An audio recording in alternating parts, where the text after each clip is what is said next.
Rainbow Family Life Stories by Jodey Bateman. Interviews with Rainbow Family of Living Light folks conducted between 1977 and 2008. Scanned in 2018. Jodey Bateman may be contacted on Facebook, 15.F.Jackson.Unicorn2. The Gathering of the Tribes in 1968, 2 of 2 Jackson, continued. My daughter Tara was born June 29, 1976. That summer, Swami Muktananda came through Colorado giving weekend retreats. I went to check it out with my friend Stephen, who had originally brought Guru Maharaj Ji to the United States. When we received the zap from Muktananda that a real Siddha master gives, we knew we got the real thing that we all had hoped for from Guru Maharaj Ji. Most of our Johrei Fellowship went to the weekend retreats. When we resigned from the Johrei Fellowship, we had another spiritual path to pursue Muktananda. I went with Muktananda to Pink, Oklahoma. I returned to Boulder at 4 in the morning. When I tried to crawl into bed, there wasn't enough room for me. My wife was in bed with one of my best friends. They had both had an incredible spiritual experience from Muktananda. I decided that when I threw myself at Muktananda's feet and asked him to do anything to help me evolve spiritually, he had taken everything away from me. Because we were having to leave the farm that same month. So I went from having an important position in running a 10-acre spiritual center and having a wife and family to living in a garage with no heat in the winter, with no job and no money. That spring I moved into a teepee 20 miles from Cotopaxi, Colorado.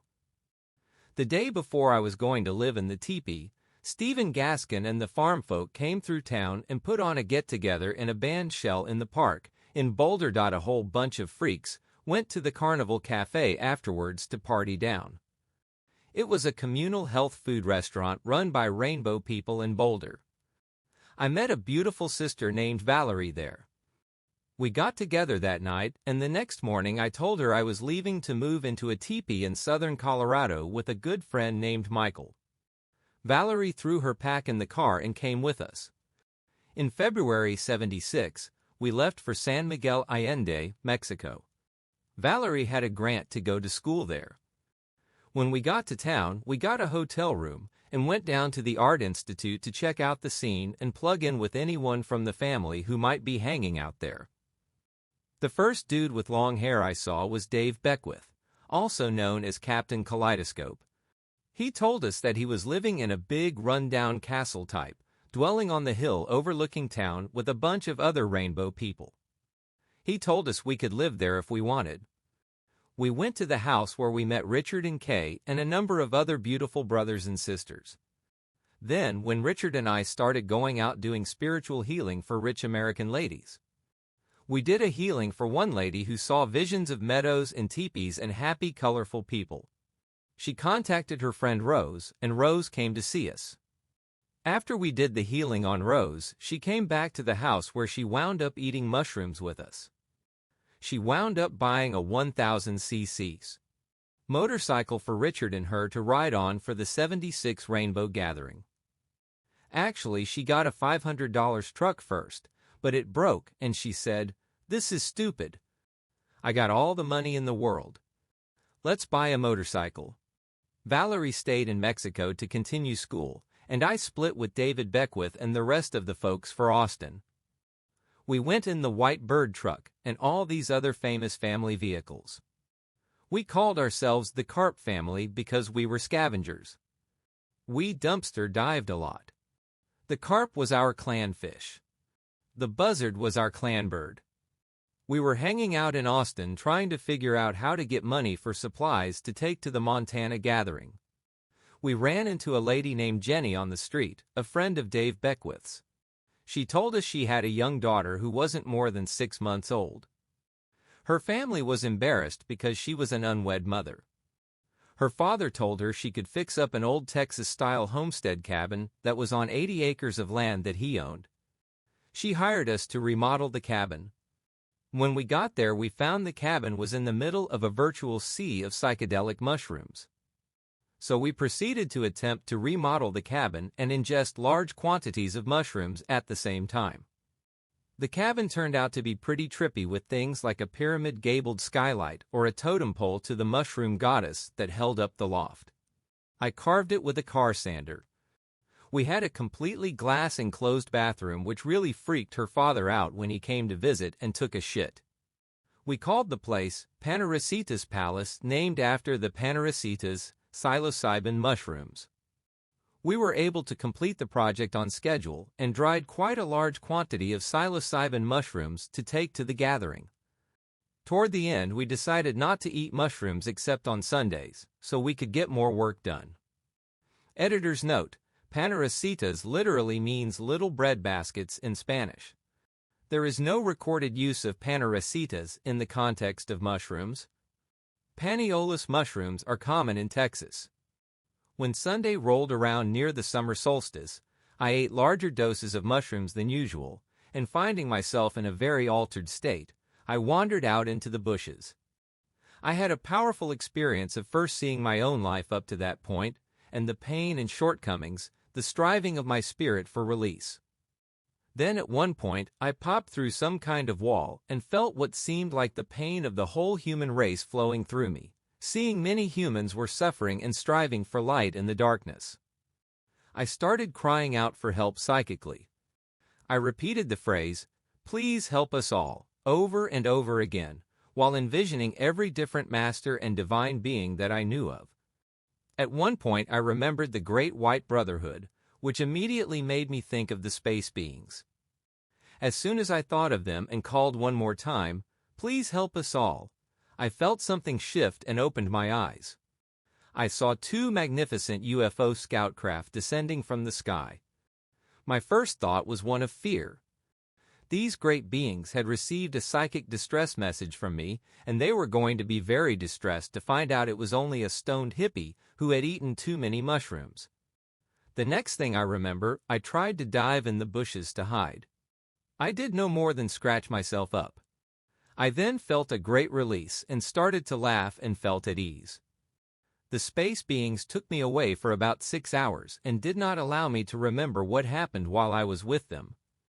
It was 10 years before the hypnotic suggestion they put on me lifted, allowing me to remember that it was not totally dark. Yet when they descended, and it was well after midnight, when I seemed to complete the thought of hiding out of fear and dove in the bushes. Then I danced up the road to the cabin feeling good, and the two UFOs danced above me. I was so high when I entered the cabin that it took a while for me to get out the words, "Heavy mushrooms," "Heavy UFOs." All the people in the cabins ran outside to look and see if they were still there. Everybody saw them. Then they took off into the night sky at an incredible rate of speed. Then we left within a couple of days for the Montana gathering. While there, sitting around the campfire at about 2 a.m. On the morning of July 1st, the official start of the gathering, within 20 minutes of relating my UFO story to friends around the fire, 3 brilliantly lit UFOs appeared like moving bright stars in the sky. They flew over the gathering in a perfect triangular formation. They were seen by everybody around the fire at every camp. I estimate at least 2,000 people. We saw them at the welcome camp. Our camp family did welcome camp that year. There was ridges separating the different camps so everyone couldn't see the UFOs at once. You could tell as they reached each camp because you could hear a cheer go up, people oming, yelling, "Take me! Take me!" I believe the space beings are here to help and guide us through the transformation to fourth-dimensional reality.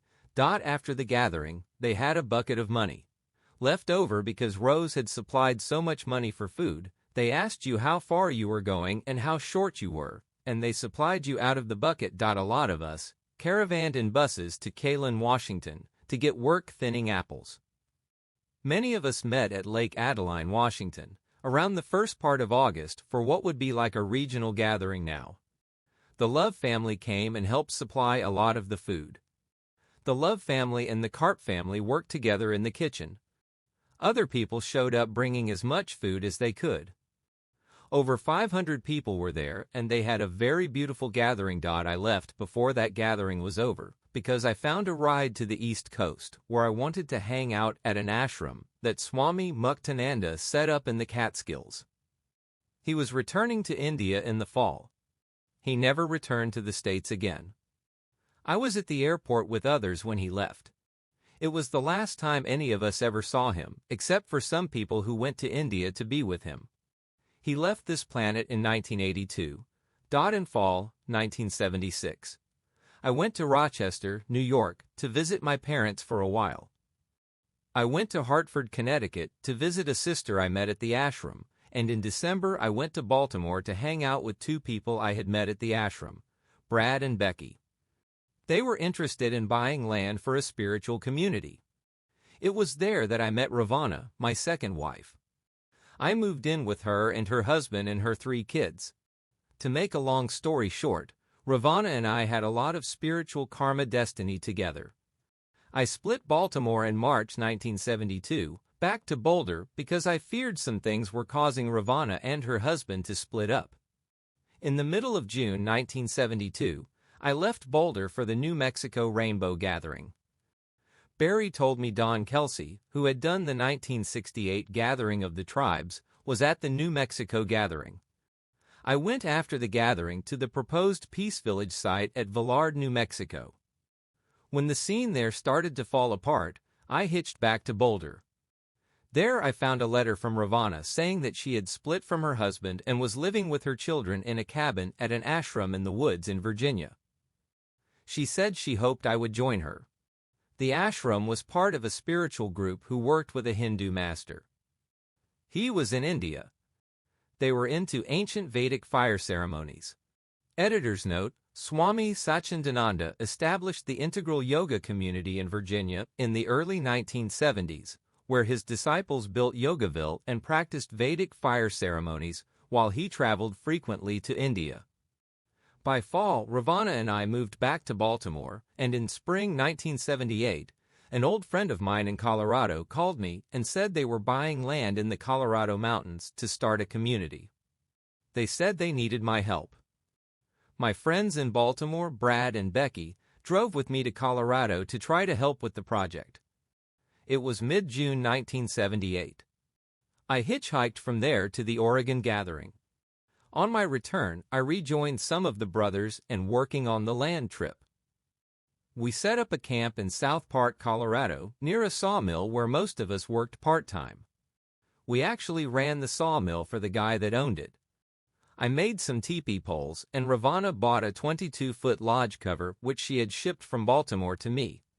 When I had the teepee ready to go, she and her children got a ride to Colorado with a friend from Baltimore in his van. Negotiations to buy the land failed. We moved in fall 1978 to Bountiful, Colorado, just a store and a few trailers. That's the whole place. I got a job working on a ranch up the road from where I lived.